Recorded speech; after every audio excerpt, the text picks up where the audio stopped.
내 생각만 옳은 것은 아니다. 이런 주장도 있다. 이슈를 바라보는 눈을 키워드립니다. 라디오 전망대 라전 법정 시간입니다. 자, 오늘도 두 분과 함께하겠습니다. 이결아, 송하진 부부 변호사 어서 오십시오. 네, 안녕하세요. 안녕하세요. 네, 안녕하세요. 마스크가 사라졌습니다. 아, 예. 뭐 잠깐 감기로 잠깐 마스크를 썼었는데 완전히 멀쩡해졌습니다. 회복력이 요즘 감기 좀 오래 가더라고요. 요즘에 감기가 걸리면 그 후유증이랄까요, 잔기침 이런 게 맞아요. 진짜 오래 맞아요. 간대요. 몇 주씩 그래서 가고 그러는데 진짜 회복력이 좋으시네 거의. 아, 저는 뭐 울버린급으로. 바로 부활했죠. 뭐 바로 회복해야. 네. 프로는 그렇게 아프면 안 됩니다. 그럼요. 계속 네. 말씀도 꾸준히 하셔야 되고 또 사람도 만나야 되고 네. 여기저기 다니셔야 되는데 예. 그래요. 알겠습니다. 다행입니다. 네. 이 변호사님도 한 주간 잘 보내셨습니까? 예, 뭐 다행히 저는 뭐 크게 아프거나 그러진 않고. 잘 방어하셨어요. 어떻게 네, 댁에서. 네, 맞아요. 평소에 어떤 그게 잘 반영된 것 같아요. 근데 갑자기 많이 추워져서 네. 그래도 항상 늘 방심하지 않고 맞아요. 건강 관리 잘하시길 바랄게요. 예, 두 분도 건강 관리 잘 하시고요. 네네. 자, 오늘의 화제 판결 바로 들어가 보도록 하겠습니다. 어떤 판결 갖고 오셨습니까? 예, 오늘 좀 말씀 나눌 판결은 이제 이웃이 이제 자신에 대한 어떤 민원 제기를 한 것에 대해서 좀 이제 안 좋은 마음을 품고 그 이웃의 주거지 출입문 앞 공용 공간에 무거운 가재 도구를 빼곡히 쌓아서 사실상의 외출을 어렵게 만든 행위에 대해서 이러한 행위가 형법상의 강금죄에 해당한다라는 대법원 판결을 좀 가져와 봤습니다. 잠깐 들었는데 이거 엄청납니다. 네. 일단 이웃 간에 좀 갈등이 있었나 봐요. 그래서 한 이웃이 다른 이웃의 그 주거지 출입문 앞 공용 공간에 물건을 막 쌓아서 통행을 좀 어렵게 만든 행위에 대해서 대법원이 감금죄를 적용을 했다. 확정됐다는 거죠.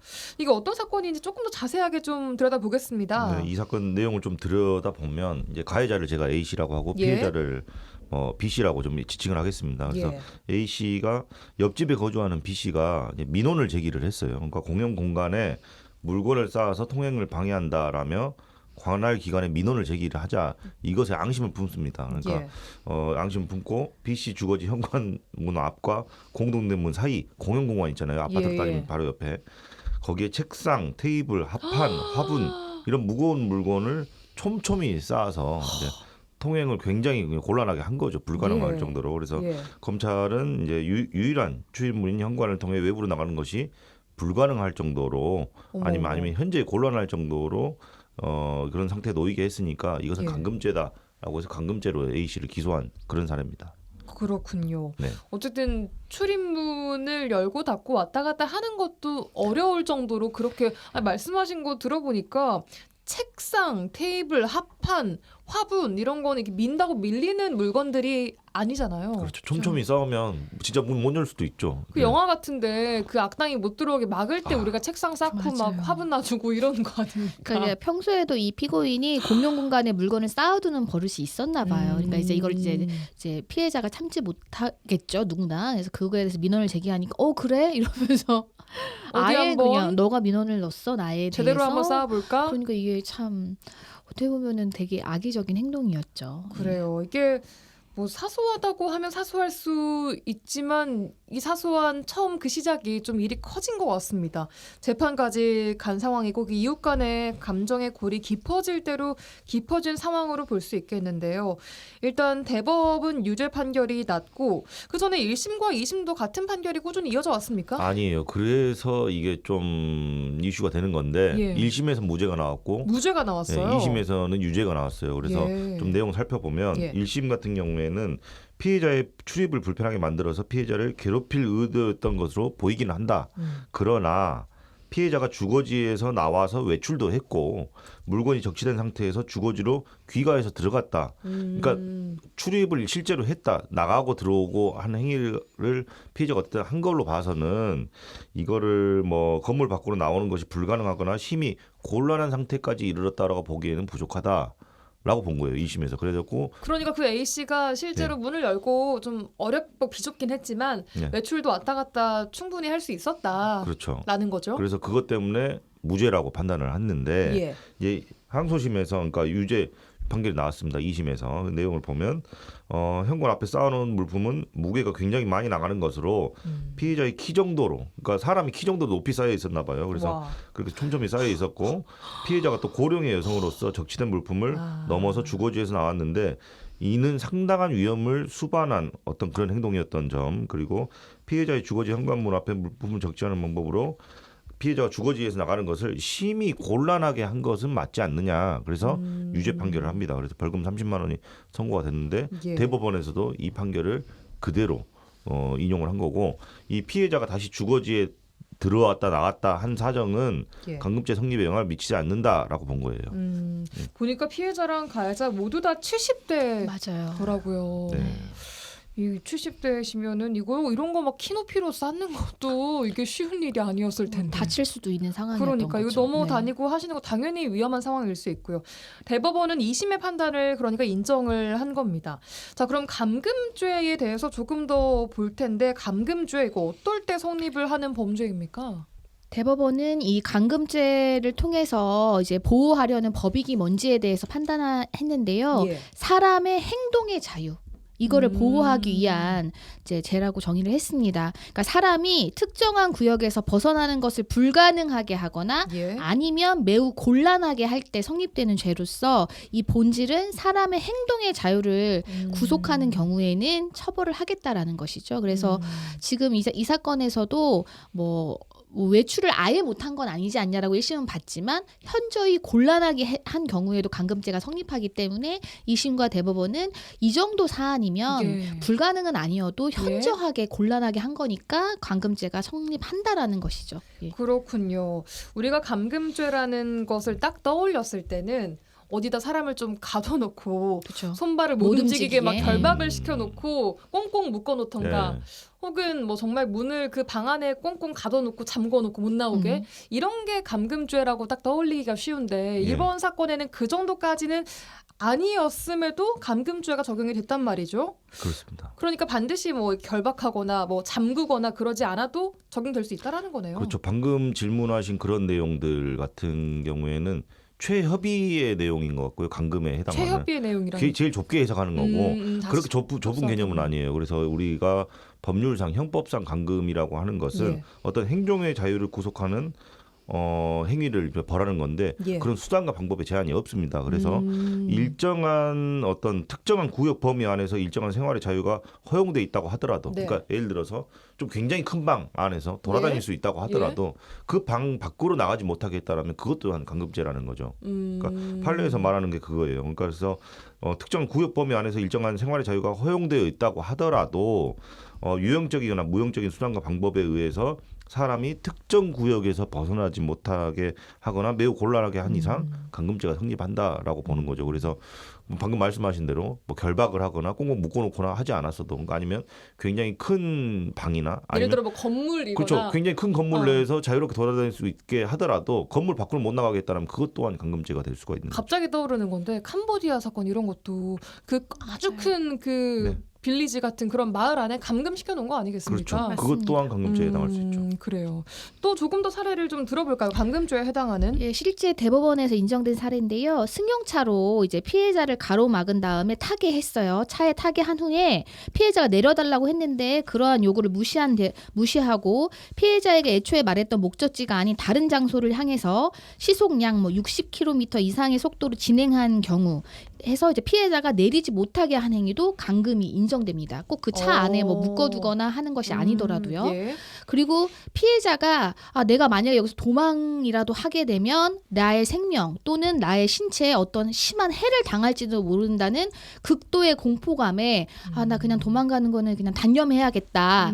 이러한 마음가짐으로 이제 그 피고인 이제 가해자를 따라서 호텔에 같이 가서 가해자랑 같이 머물고 같이 해외로 나간 행위, 이 행위도 감금죄가 인정됩니다. 그러니까 이게 심리적으로 내가 여기서 만약에 도망을 시도하면 내가 죽을 수도 있겠다. 위협적으로 아니면, 느끼는 거죠 그 상황을. 죽을 정도로 맞을 수도 있겠다. 이런 공포감에 사로잡혀서 나는 그냥 하라는 대로 해야겠다라고 했을 때 이때도 이게 물리적인 그게 아니더라도 다 인정이 된다는 그렇죠. 거예요. 유형적인 힘 이외에도 무형적인 것도 인정을 하는 거죠. 그렇군요.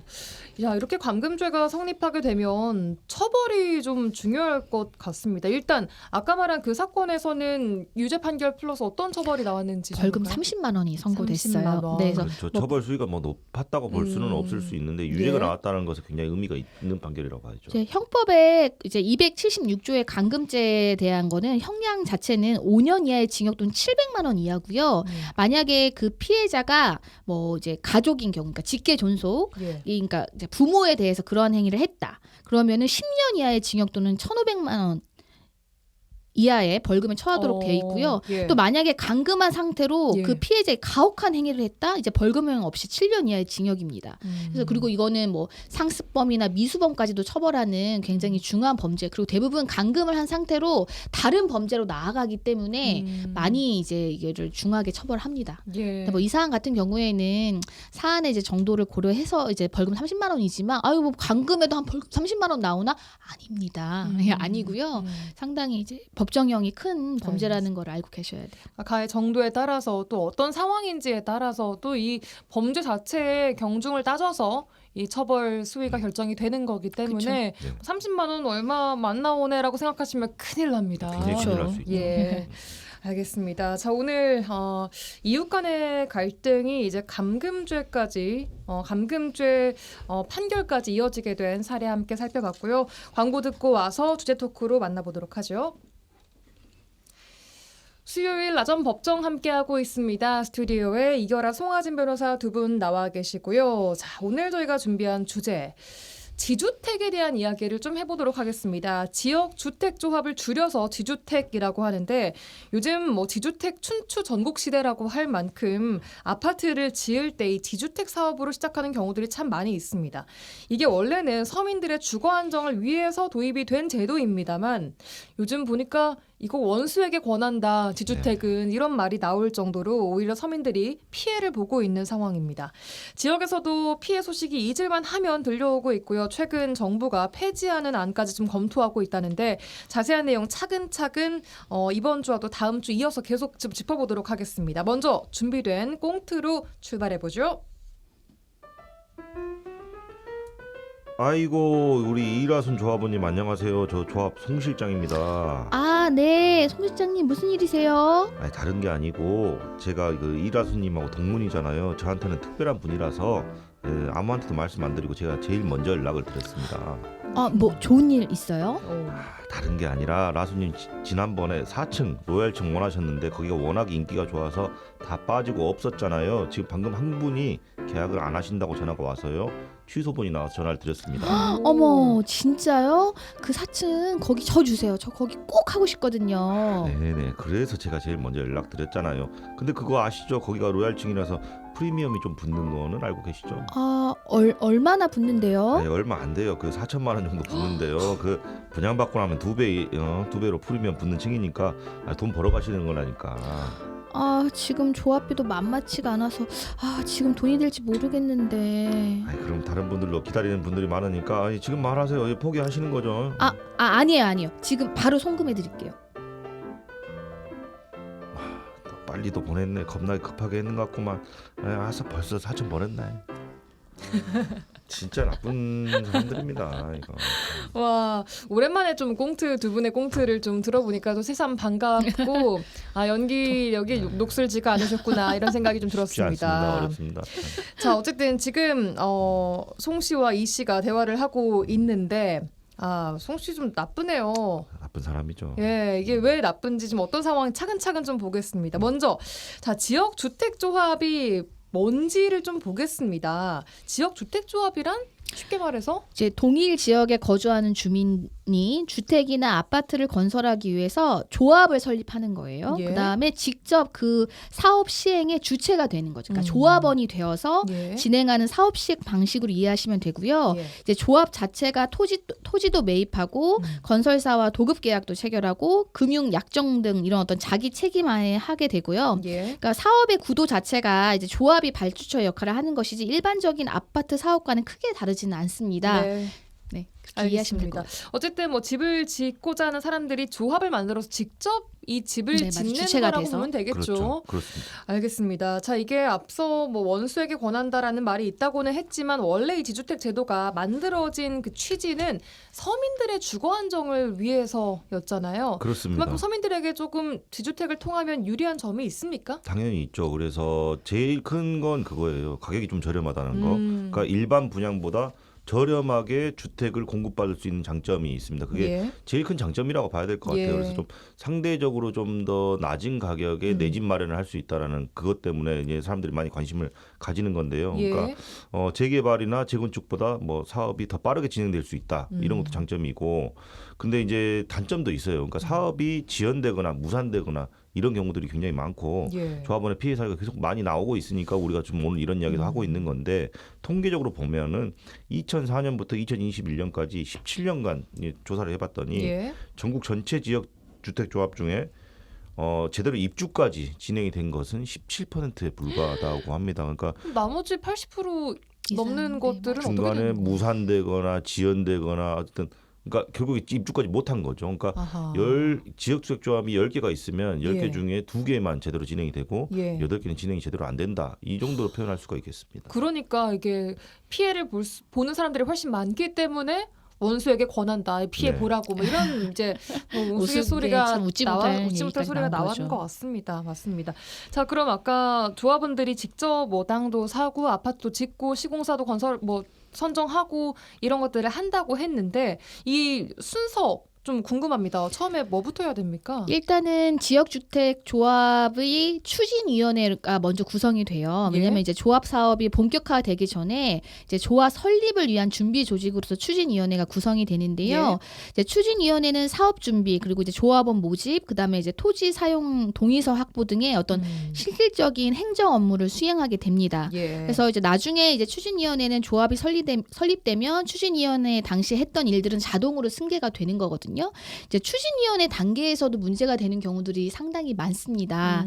그리고 이제 조합원을 모집을 해야 되고요. 이게 네. 조합원이 아무나 될 수 있지는 않아요. 그래요? 그래서 또 조합원 자격이 또 정해져 있습니다. 이제 주택을 한 채도 소유하지 않은 무주택자이거나 전용 면적 85제곱미터 이하로 한 채만 소유한 사람만, 그리고 또 신청일을 기준으로 해당 지역에 6개월 이상 거주한 사람으로 조합원 자격이 또 제한이 되어 있습니다. 그렇군요. 그래서 이제 조합 설립을 이제 인가를 받아야 되는데요.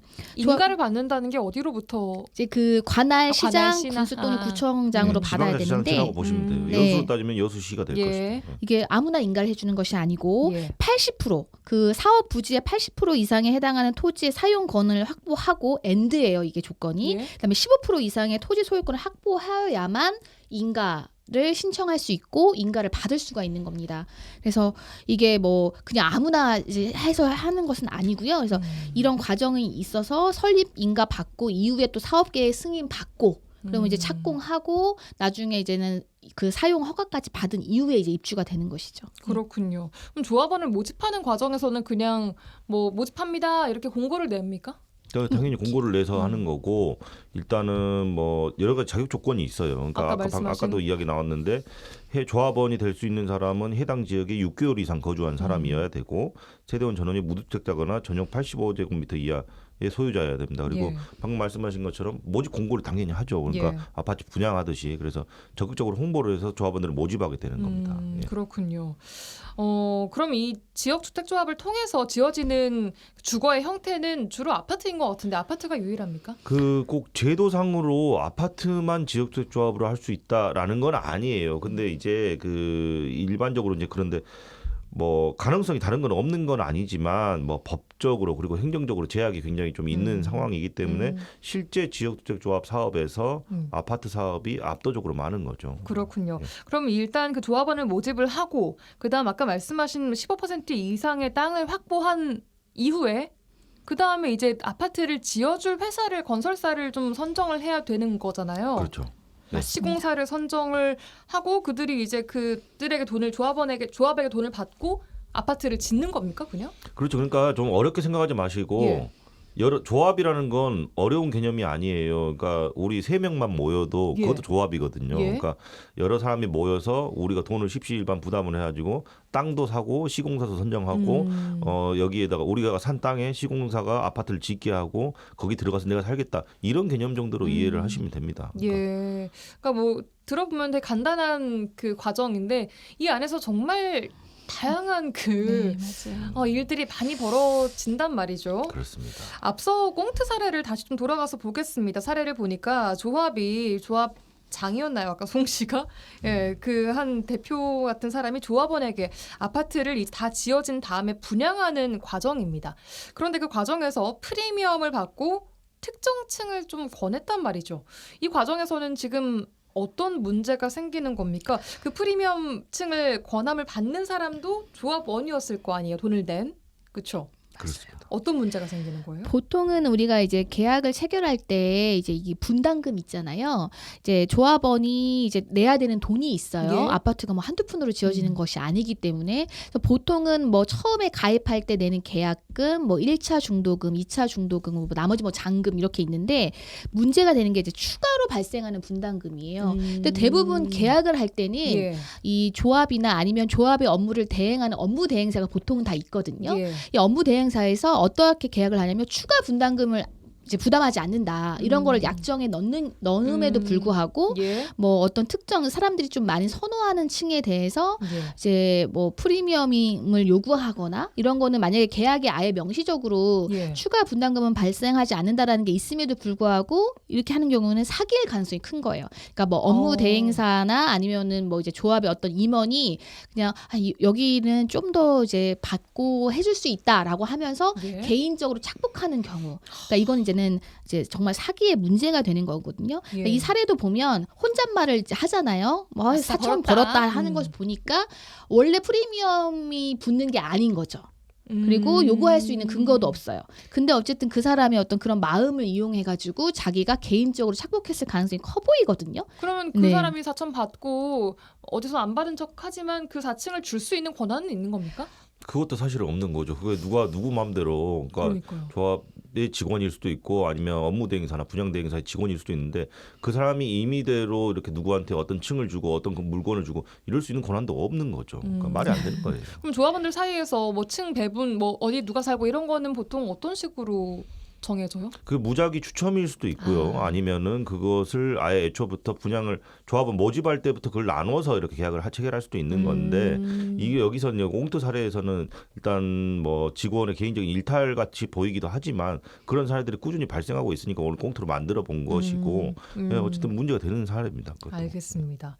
자, 어쨌든 혹시 조합이 처음에 이제 결성이 되고 나서 토지 소유권을 15% 이상 네. 이제 확보를 해야지만 허가를 받을 수 있는 네, 인가를 받을 수 인가를 있는 받을 수 조건이 있다고 되는데. 했는데 그럼 이 토지를 매입하는 단계에서도 문제가 생기는 경우들이 있습니까? 맞습니다. 대부분 토지 매입 단계에서부터 그 문턱을 넘지를 못해요. 그래서 아까 왜요? 말씀드렸지만 조합 설립 인가를 받으려면 조합이 설립되려면 예. 우선은 토지 사용 권원의 80%를 확보를 해야 되고 15%의 소유권을 확보를 해야 된다고 말씀드렸잖아요. 근데 그게 생각보다 그러면 나머지 토지를 다 확보를 하는 과정들이 있어야 될 거 아닙니까? 예. 15%는 소유권을 확보를 하더라도 근데 그 과정이 지지부진하죠. 만약에 그 토지 소유자들이 안 팔겠다라고 버팅기다든지 아니면은 매매 가격이 안 맞는다든지 그러면 사업이 진행이 될 수가 없잖아요. 그러니까 토지가 확보가 안 되는데 무슨 거기다 아파트를 짓겠어요. 그리고 15% 같은 경우에도 일단 소유권을 확보한 것처럼 꾸미는 경우들이 많아요. 그러니까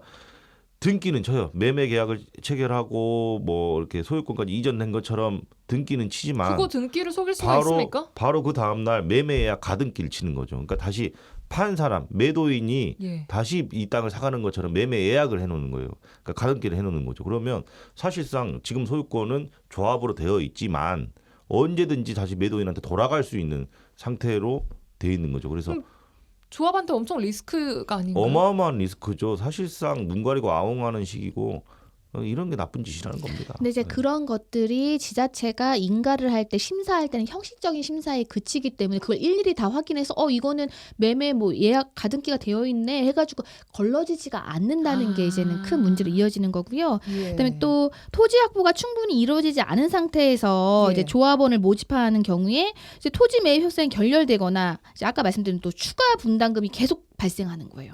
그리고 또 토지 매입 과정에서 자금이 이제 샌다던가 예. 그리고 이제 불투명하게 이 자금이 관리되면서 이제 업무 대행사나 또는 조합의 임원이 뭐 결탁을 해가지고 자꾸 이 조합원들이 모은 돈을 쓰게 되면 예. 결국에는 또 다시 이제 조합원들에게 또 추가 분담금을 요구하고 그리고 이게 사업이 시행될수록 왜 또 건설비가 늘어나고 맞아요. 또 막 땅값이 상승하잖아요. 그러니까 계속 분담금이 발생하는 거예요. 그래서 음. 처음에는 뭐 2억 5천이면 내 몫의 아파트를 가질 수 있다고 했는데 나중에 뭐 한 1억 이상이 늘어나거나 그러니까 이게 되면은 이제 그동안 투입한 또 돈이 있기 때문에 뭐 바로 또 해지를 할 수 있는 게 아니고 또 그게 예. 왜냐면 원금이 뭐 보장되고 이런 게 아니잖아요. 그러니까 그런 리스크가 계속 있는 거예요. 그러니까 그래서 한번 조합원으로 활동하겠습니다 해서 큰 돈을 냈을 때 이걸 다시 저 그만하랍니다 하고 뺄 수가 또 없는 상황. 해지 사유가 당연히 있지만 계약에 뭐 일정한 사유가 발생하면 해지하고 뭐 반환도 받고 할 수는 있지만 실제적으로 뭐 만약에 법적으로 그런 권리를 인정받는다고 하더라도 대부분 그 조합에 돈이 안 남아 있어요. 당연히. 뭐 몇 천억씩 모였던 돈이 뭐 잔고가 1,000만 원밖에 안 남았더라 이런 사례들도 있으니까요. 그래요. 이 지역 내에서도 심심치 않게 지주택 관련 문제들이 불거지고 있거든요. 혹시 간략한 사례들 좀 몇 가지 소개를 해주실까요? 그렇습니다. 그러니까 전국적으로도 문제가 많지만 우리 지역에서도 굉장히 굵직한 어떤 형사 사건들이 계속 일어나고 있어요. 그래서 벌써 몇 년 됐습니다만 우리 화장동에서도 지역주택 조합 사기 사건이 있었고요. 그때는 1종과 2종, 그러니까 토지 종 상향이 불가능한 토지였음에도 불구하고 그러니까 예. 고층의 아파트를 지을 수 없는 토지라는 걸 알면서도 고층 아파트를 지을 수 있다라고 사람들을 현혹해서 사람들을 속여서 이제 사기 혐의로 업무대행사 대표가 구속됐던 그런 사례도 있었고요. 그리고 지금도 그로부터 몇 년이 또 지났음에도 불구하고 또다시 우리 지역 내에서 지금 조합장 그리고 업무대행사 대표 그리고 업무대행사의 직원 이런 사람들이 업무상 배임이라든지 사기라든지 이런 혐의로 지금 기소가 돼서 재판을 받고 있는 그런 사례도 있습니다. 그러니까 꾸준히 계속 이런 문제가 우리 지역 내에서도 반복적으로 발생하고 있는 상황입니다. 그렇군요. 아까 사기 사건이라고 말씀 주셨는데 그럼 이 처음에 조합을 설립한 사람들이 악의적으로 사기를 치려고 작정을 하고 만든 경우들인 거예요? 그렇죠. 그래서 유죄 판결이 확정됐다라는 것은 예. 그 사람이 아까 말씀하신 대로 예를 들어서 이게 사업이 진행될 수 없는 걸 알면서도 진행될 수 있는 것처럼 속여서 돈을 받아서 챙겼다. 그럼 그게 사기가 되는 거죠. 그게 공식적으로 인증이 됐다라고 보시면 되는 거죠. 알겠습니다. 자, 오늘은 이 지역 주택 조합이 어떤 건지 좀 간단한 문제들과 전반적인 개념 정리를 쭉 해봤는데요. 다음 시간에는 오늘 말씀하신 이런 실제 사례들을 하나하나 좀 꼼꼼히 보면서 문제를 짚어보도록 하겠습니다. 오늘은 여기까지 듣도록 하죠. 아전법정 이결아 송하진 변호사 두 분과 함께했습니다. 오늘도 고맙습니다. 네, 감사합니다. 감사합니다.